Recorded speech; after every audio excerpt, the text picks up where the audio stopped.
Well, I would like to share with you guys a very fun and exciting story of my life, which was just last night, as a matter of fact, because I was able to check off a very important item on my bucket list that I've had on my bucket list for probably 5 or 6 years now. Because yesterday evening, I was down in Detroit with two of my very good friends at one of the entertainment venues down there called the Fillmore. If you've ever been there or heard of that, it's one of the very beautiful sort of performance event centers.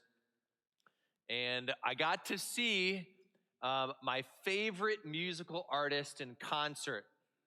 His name is Ben Rector. If you've ever heard of him, Rector, just like you hear it, Ben Rector. Love his music. I discovered Ben Rector in 2018, about 6 years ago. A friend of mine introduced me to him. And ever since, I've basically been hooked to his music. Now, he is a singer, songwriter. He writes his own music and obviously performs in a band. And he is also a piano player, which is the big reason that I love his music, because he incorporates piano and keyboard in a lot of his stuff.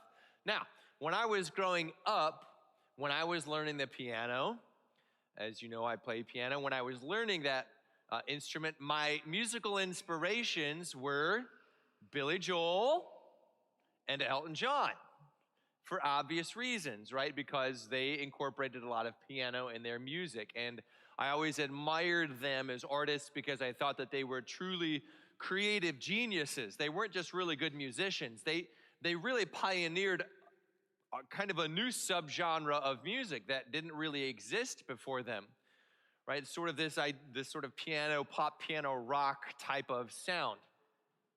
And I have never in my life listened to another artist that I thought was equal to either of them until I heard Ben Rector and I heard his music. And I thought to myself, this guy has the same spirit that was inside of those two. And I've been so impressed, and ever since then have kind of been a Ben Rector fanboy, and have always thought I would love to see him in concert. And it finally happened.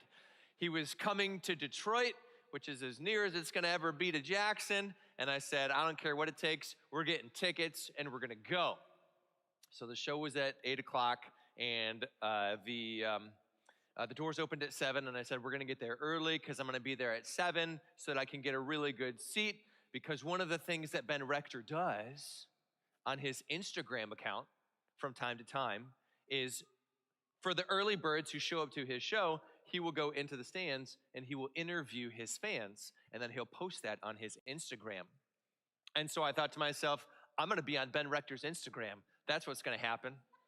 So I've been fantasizing about this for weeks. I'm like, okay, I gotta be ready. I gotta be there early. I gotta be looking around. I gotta know what I'm gonna ask him, because I just would really love to meet this guy. And it would be amazing to be able to play music with him someday, which probably never gonna happen, but that would be a dream come true. And so sure enough, we got there early enough. And then what happened was Detroit traffic. Oh, did not count for the fact that not only was Ben Rector playing that night at the Fillmore, but there was a famous comedian doing a show at Fox Theater a couple streets down, and the Red Wings were playing at Little Caesars Arena right nearby. And so the traffic, wouldn't you know it, was terrible. And it took us like a half an hour just to park. And so alas, I did not get there early enough to interview Ben Rector, and I'm not gonna be on his Instagram, which is unfortunate, because if he ever met me, we would be best friends. But the show was amazing. It was like everything that I wanted it to be and more. He was better live than he is recorded, and I would recommend him to any of you. You should listen to him if you've never listened to him before. Great. And as we were coming home from the show last night, me and my friends, and I was thinking about it last night and this morning, you know, it occurs to me, obviously, that I really admire this man. I really admire his music, his talent, the decision that he made to go for it and sort of display this to the world, and the success that he has had with that. And, you know, for whatever that is for me, I would bet every dime in my bank account that every one of us here probably has somebody or something we would just love to do, experience, or a person that we would love to meet. We probably all have a pipe dream or a bucket list to say, oh my gosh, if only I could ever meet so-and-so, or be at such and such place, or experience this, whatever this concert was, or if I could even just be within 100 yards of the guy and he just looked me once in the eyes, or whatever it is. We all have people in life that we admire, and then we look to them. And I think the reason that we admire whoever it is because we think that whatever they do is interesting, and they do it so well that their interesting gift is making an impact on the world, and it's really changing and affecting and making the world a better place. And I think music is a great example of a gift that can be offered to the world that can make the world a better place. And each of us are drawn to and enthralled by people that we see who live a life like that. Because there's, I think, an even deeper desire that each of us have than the desires that we have to meet the people that we admire. I think the deeper desire, the deeper question under that is, I desire to live the kind of life that I see them living. I desire to have the kind of impact on the world that I see them having an impact. Because all of us who are human beings, and that's everybody in this church, all of us are faced with a very, very fundamental, deep question that aches to be answered in all of us. And that question is, does my life have meaning? Does my life have meaning? What is the purpose of my life? Why am I here as opposed to not here? What am I supposed to do with my life? And when we ask ourselves that question, everybody does, whether you know it or not. Everybody seeks an answer to that question, whether they can say it out loud or not. And the measurement tool that we use, the metric that we have to answer that question, does my life actually have meaning? Does my life actually have purpose? The only way that we know for ourselves that it does have meaning or purpose is if my life has impact. To the extent that my life has impact on the world, I'm fairly convinced that my life has meaning. But if I don't think that my life makes a difference to anybody or anything, my life has no meaning. And it's the hardest depressing reality for someone to bear is that they think their life has no meaning. And we're like, well, I want to know that my life therefore has impact and influence, and that what I am doing is changing people and changing the world in some way. And to the greater extent that that does, probably the greater satisfaction that I have in all of that, right? All of that, we'll say the human experiences and the pipe dreams and the deep desires, all of that is what is unfolding in the scriptures today in the gospel when Jesus has this discussion with the scribes and Pharisees. Because what he's talking about to them is the very thing I'm talking about to you when I said that I love Ben Rector. And what does it mean for me and you to want to live an impactful life, to know that our life has meaning? Because it's the question that the Pharisees and the scribes were also trying to answer. They were just like us. They also grew up and they said, what am I going to make of my life and what am I supposed to do? And how am I going to know if it's worth it? And the only answer that they came to is the same answer that we come to, which is that I know my life's going to be worth it if I make a change, if I influence the world, if my life impacts people for the better and makes a change for the better out there. And Jesus says, I see that in you. I see that in you because, in fact, as God, I have placed that very desire inside the human heart. I'm convinced that it is God who places the desire in our hearts to live a very powerful, impactful life. And as we go forth and we try to find out what that powerful, impactful life looks like, sometimes it can happen that we listen to the world answer that question for us, because this is what the scribes and the Pharisees did. In effect, they let the world answer that question for them. Because the world says, if you want a powerful, impactful life, if you want to have a life of great change and great influence, you have to be known by everybody that you meet. You have to wear the right clothing. You have to be greeted with the right kind of salutation and be given the seat of honor.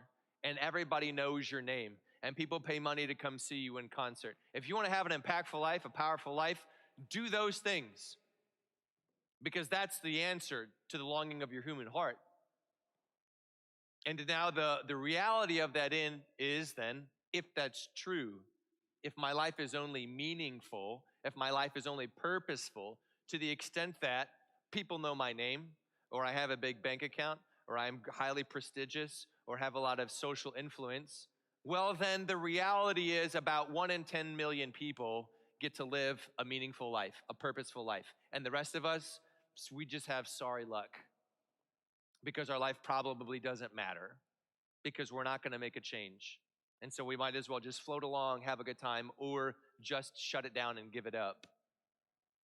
And Jesus says, you have to be aware about what it means to live a truly powerful life. And he says this in public to crowds and disciples.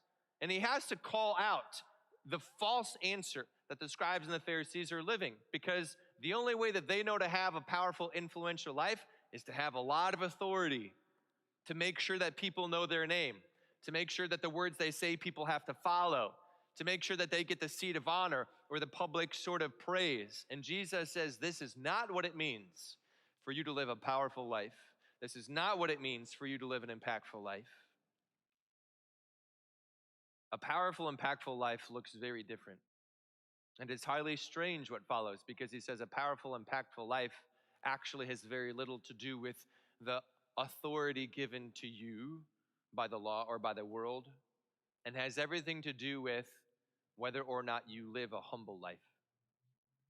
The scribes and the Pharisees failed because they thought that power and impact came about from self-exaltation. And Jesus says, if you exalt yourself, you're going to be humbled in a way that doesn't feel very comfortable. But if you live a humble life, I tell you that that is an exalted life. You know, when we listen to that and we're like, half of us think, well, that's really strange. I don't really understand what that possibly means, live a humble life. And the other half of us think, well, flip a table. What do you mean, live a humble life? You telling me a humble life is impactful? Come on. Be real. That's not how the world works. You know, because we think about a humble life, and perhaps what comes to mind first of all is whoever it is, that person who probably stands out of the way in a corner, doesn't make a whole lot of waves, predictably socially awkward, and maybe, you know, walks around with a little bit of a hunch and just kind of like does their own thing. Nobody knows their name. Nobody knows that they're gone. Nobody knows that they're here. That's probably the humble person, right?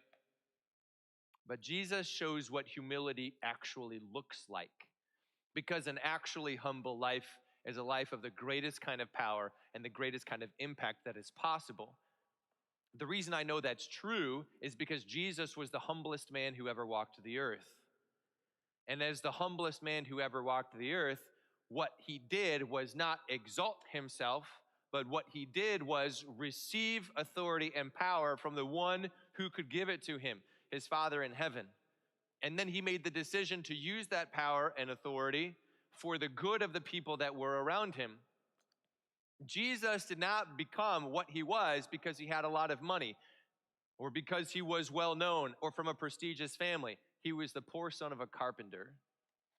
And he was the most influential, powerful man that ever walked the face of the earth, because of the humility that lived inside of him, that allowed him to receive something divine instead of having to create a powerful life for himself. He created a life that was powerful because it was eternally powerful. It was divinely powerful. And he simply used that dynamo, that engine inside of him, to guide everything that he said and everything that he did. The same way that you and I live our lives and put our pants on every day, one leg at a time. We walk out into the world and we have about one or two things that we are capable of giving to the world. And it is our words and it is our choices. And sometimes that can be a great struggle, because we look at the words that we offer and the choices that we make and we say to ourselves, you know what? I don't see the impact. I just really don't. I don't know what difference my words and my choices are making. And if I don't see it, maybe it's not there. Or if my words and my choices don't look as exalted and as amazing as Ben Rector, maybe it's just I'm not as good.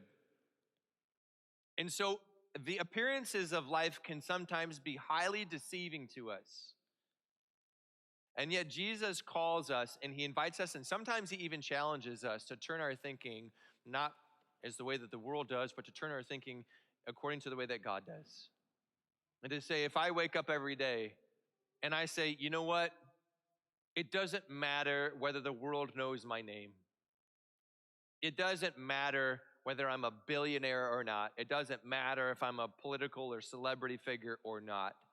That is not the metric or the measurement of my life's purpose and meaning and impact.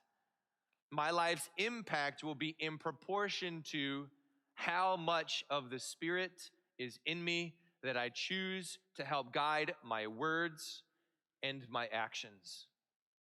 And the more that I live a surrendered life, the greater that impact will be in the people around me, in the world before me. But nobody is going to choose it for me, because nobody can choose that kind of life for you. Only we can determine whether the metric of my life is going to be whatever it is out there or whatever it is here offered on this altar and at that ambo and in my heart and in my prayer and in my relationship to Jesus. And so may we be convicted this day, this week. May we be convicted every day of our lives to have great vision and great clarity in that very fundamental desire about my life. Does your life have meaning? No, it's not 1 in 10 million possibility. Those aren't the odds for a meaningful life. The odds for a meaningful life are 1 in 1. The odds are 100% if you choose.